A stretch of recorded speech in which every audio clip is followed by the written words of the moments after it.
দক্ষিণ চব্বিশ পরগনা জেলার বাসন্তীতে বিজেপি প্রার্থী বিকাশ সর্দারের প্রচারের সময় বাধা দেওয়া এবং পুলিশ আক্রান্তের ঘটনায় শুক্রবার 9 জনকে গ্রেফতার করা হয়। সেই ঘটনার জেরেই শুক্রবার দিন রাতে আরও 3 জনকে গ্রেফতার করা হয়। মোট 12 জন গ্রেফতার, তার মধ্যে 3 জন বিজেপি কর্মী। পরিবার সূত্রে খবর, পুলিশ রাতে এসে তাদেরকে বাড়ি থেকে তুলে নিয়ে যায়। কেন, কি জন্য নিয়ে যাওয়া হচ্ছে তা জানানো হয় না। কেন ও তো ছিল না, ও তো চুনোখালি গেছিল বুধবার দিন। আর কিসের জন্য ধরেছে এটা আমি জানি না। শুক্রবার রাতে ওরা 1টার দিকে গিয়ে তুলে আনো, ডেকে দিলাম, বলে তোমাকে ডাকতে থাকো দিন। তার ভিতর ঘর ভিতর পুলিশ অনেক ঢুকে গেছে। হ্যাঁ, এতে তখন এক বলছি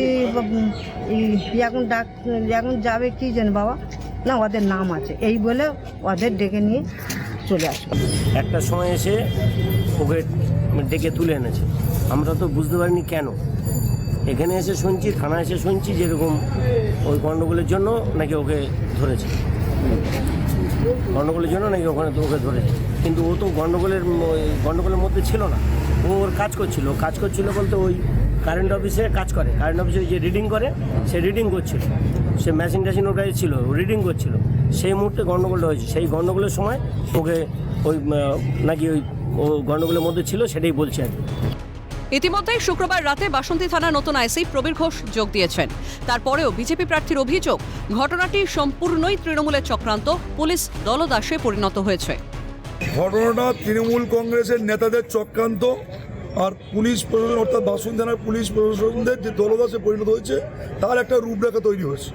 গতকাল রাতে আমাদের ভারতীয় জনতা পার্টির কার্যকর্তা কর্মী তাদের বাড়িতে গিয়ে আর জোর করে মিথ্যা কেসের উপর নির্ভর করে তারা গ্রেপ্তার করেছে 3 জনকে, আরও 5-6 জনের নামে তারা মিথ্যা একটা কেস দিয়েছে।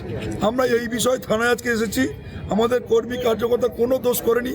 আমরা বলতে চাই, বহু ভিডিও রয়েছে, সেই ভিডিও সিসিটিভি ফুটেজ রয়েছে।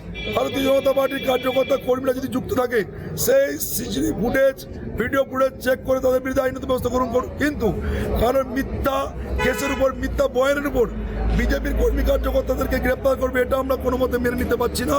এটা একটা চক্রান্ত চলছে।